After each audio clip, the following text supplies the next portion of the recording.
How's it going, YouTube? Coming in today with another video, and today, guys, the video is going to be the tier list for board breakers. Today we're going to be going over what board breakers are really good, what board breakers are really bad, why you should play some, and why you really shouldn't play other ones.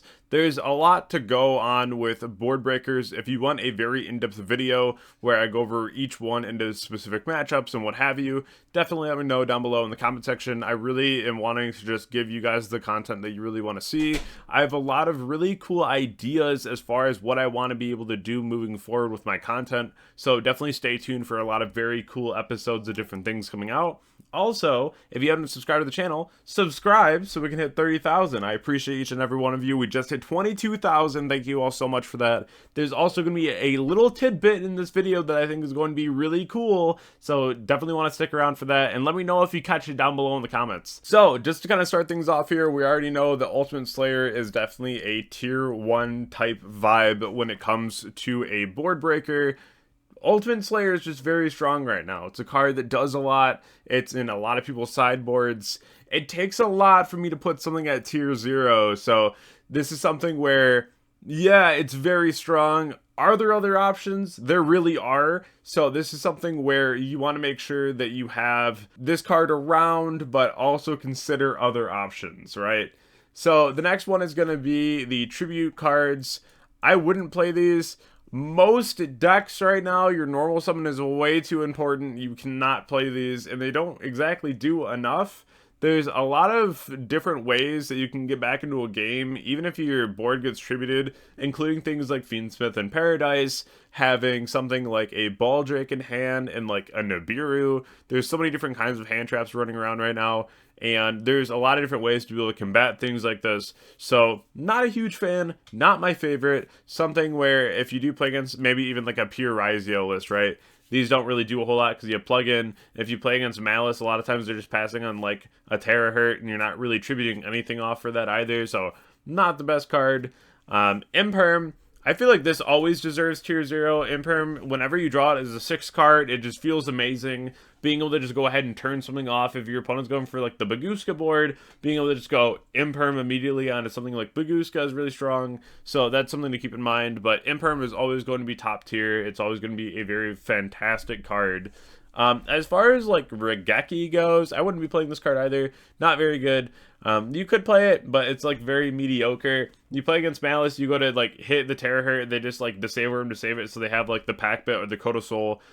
They also can just chain at that point to get the Kodo Soul in Graveyard, to where you're not really getting that much value off of it. Raigeki isn't very good against Rizio either, because obviously Detonator is a card, so not a great choice moving forward. Now for Duster. Duster for me is going to be a tier 1, and so is Lightning Storm. I feel like both these cards answer quite a bit right now. There's a lot of back row to be able to force out, especially in Malice and also in Rizio, being able to turn off the cross.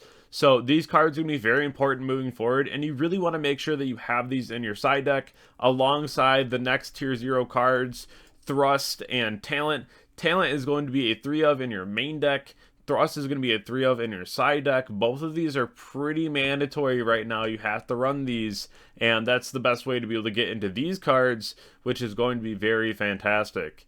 And that's one thing too, where like Thrust and Talent are so good, but also having cards to back them up like Duster and Lightning Storm are also really fire. Against most matchups right now, blowing out all the back row is going to be really important. Some formats we don't really worry about too many spells and traps, but this format there are quite a few. Now for the books, we have Book of Eclipse. That's going to go right up in tier 1. Book of Moon's going to be right in tier 2. I don't really love Book of Moon right now. I think Book of Eclipse deals with a lot more, and it really does the job for you. If your opponent has Ash, that's really unfortunate, but this is still overall the better card. Do I like Book of Eclipse as a solo card? Yeah, it's not that bad. It's pretty good, but at the same time, I'd rather just have Eclipse. Again, being able to just massively deal with multiple things at one time is always going to be favorable to me. Having Evenly here, I still think this is like top of like tier 2. I don't think Evenly is that great. You can play it. It's like pretty okay. If you hit Rizio with it, it can be pretty fire. But if Rizio is playing against something like Malice or Memento, they're already going to have Lancia in for you. So like Evenly is less good at that point if they do end up just drawing the Lancia anyways, because it's what they were already siding. I think Evenly can catch a lot of people off guard. So that's one thing where maybe you want to consider it, and it's not bad. I would just play the other cards first. Droplet falls in the maybe category. category. I don't like Droplet right now. It doesn't hit anything. It's not really proactively doing anything at the moment. Unfortunately, that's just the way it goes sometimes. I don't really feel like this card is that perfect right now, and it will come back in soon, but as of right now, it's pretty bad. Having Change of Heart and Mind Control, again, these are cards that I'm not too impressed by right now. I don't think that they're that fantastic, especially if you have something like Detonator, you go like Change of Heart, target Detonator, and then they just like pop itself, right? That's just not that good. So that's something else to really consider.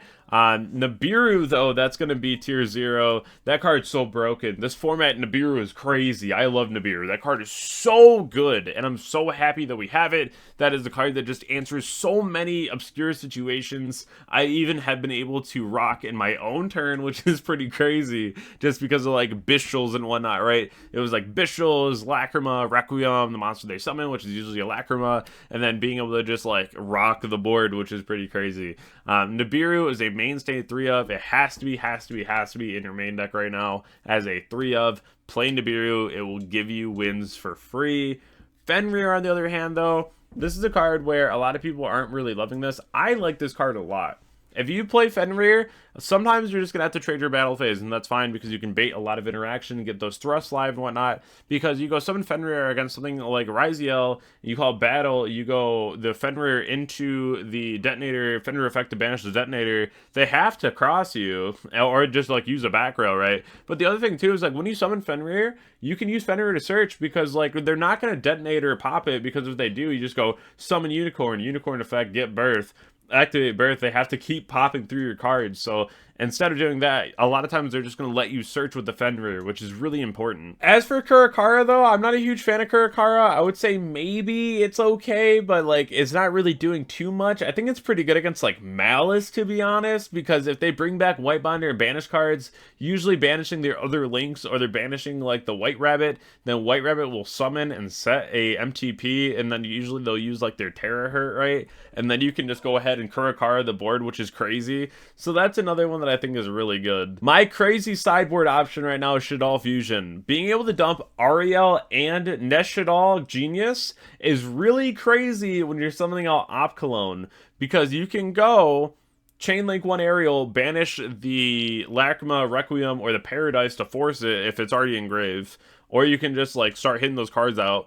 Then you can go Chainlink 2 Genius and then call Detonator, and then Opcalone can target like Cross and turn Cross off and force it. So at that point, you have Opcalone when 110% making your opponent use Cross if they want to keep it, or they don't want it to be like permanently negated, right? Then you have the Detonator that won't be able to activate anymore, and then you start clearing the graveyard. This card is really good. You also can like summon another body, then go into something like SP, which is also really good. So I really like Shaddoll Fusion right now on the side. If you want to go ahead and just crack a board real quick, it's pretty crazy. Dark Ruler, I would put this in don't. I don't think this card's very good right now. Again, just not enough cards to hit with it. Same with Super Poly. The boards aren't hit by these cards like they usually are, right? So I think these cards are like really mid right now, and I would not play them. A Kaiju, though, I would say top of tier 2 for sure. I think Kaijus is really strong. Being able to get rid of the Terahertz, so you get rid of the Deceive Worm and the Kodosoul or the Pack Bit, is really strong. Being able to get rid of a Baguska, get rid of a Detonator. There's a lot of situations where Game-a-Seal just comes up, or any other Kaiju. It's usually just Game-a-Seal, though, let's be real. And I really do think that those cards are really good right now. Striker Engine is going to be up somewhere in tier 1. It has been splashed into so many decks right now that it's just been the common consensus to play those cards. I think that they're really strong. Metatronus, I would say maybe. I don't like this card. It could even be in like tier 2. You can target something and then you can summon your own or banish both if they have like the same name, I believe. And Metatronus can get Ash. It's worse than Book of Eclipse in my opinion, because it does less in my opinion. I do like Metatronus in a lot of very niche scenarios, but in most scenarios, I think that it's pretty bad. There's just so many other cards I'd rather play instead, especially if we're manipulating the extra deck with something like this. I'd rather just use Ultimate Slayer. It's just a better card. Alpha, don't play this card, it's bad. Pankratops right now, it's pretty bad, especially into the Ryziel boards. It just doesn't do anything because of Cross. And then maybe it would be Econ. I like Econ. If you go like summon Fenrir to search, and they interact with you, you go Econ, tribute the Fenrir, try to steal a monster, make the detonator pop itself. The Fenrir will then search the unicorn, summon a unicorn effect to search. It really does make for some really interesting gameplay versus a lot of the Ryziel boards. I really do hope that this made sense to you and it's something that really can help you moving forward in terms of picking out what your board breakers will be. Obviously, there's a lot of different choices right now. There is a lot of different things to choose from, and I will be making a really in-depth video. Definitely let me know down below if you would like to see that video, and I'll catch you all in the next video. Thank you.